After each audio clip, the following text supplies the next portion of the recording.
something of purpose where they perhaps don't have any income for a while.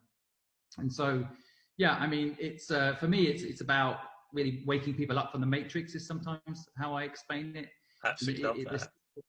And there are people that wake up from the matrix and want to go back into the matrix, right? Because there is something quite painful about knowing the truth about how the world works and how the 1% succeed, and how, you know, you are a battery in the system if you're not careful. But sometimes it's easier to be a battery in the system, that, you know, managing people, managing payroll, managing cash flow, having the whole picture in your mind, it can be quite painful for people.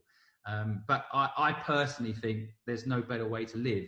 Once you've got through the pain, you understand that this is the real world, this is the real opportunity, this is unlimited upside, and frankly, limited downside. Whereas when you're working for someone else, you know, I always describe it at the beginning, when you work for someone else, it's really easy because they give you everything. Here's the company, here's the job role, here's the laptop, and away you go. And at first, people enjoy it, and then slowly, I think, as your management change, and then they change philosophy in the company, and then the company has highs and lows, and people you like leave, and people you don't like or join. Slowly but surely, you begin to hate the job, most people.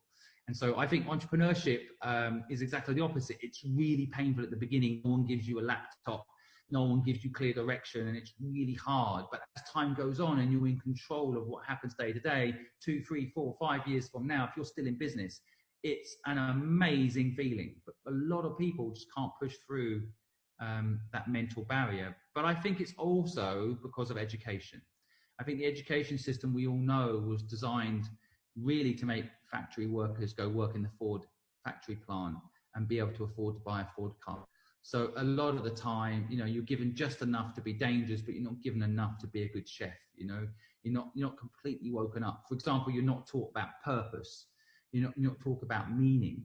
You're not taught about these things that I think are actually important, like moral code. You're really given a risk assessment of, here's the entrepreneur world. If you're lucky, that's talked about briefly. Of, oh my God, don't do that. And then generally it's, oh, but here's a job for you. You know, you could be an accountant. That's safe, and that's what you should do. And so that's part of it, I think.